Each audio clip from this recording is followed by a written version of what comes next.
తాను నీలో లీనమైనది ఆదిశక్తి ఆకృతి ఆత్రిజాత పార్వతి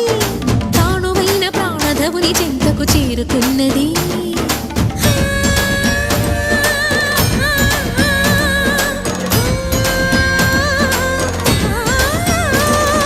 భవుని భువికి తరలించేలా ధరణి దివిని తలపించేలా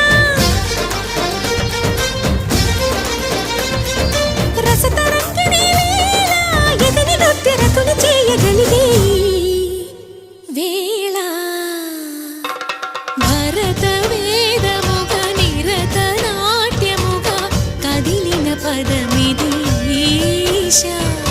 శివని వేదనగా అవని వేదనగా పలికెను పదము పరేశా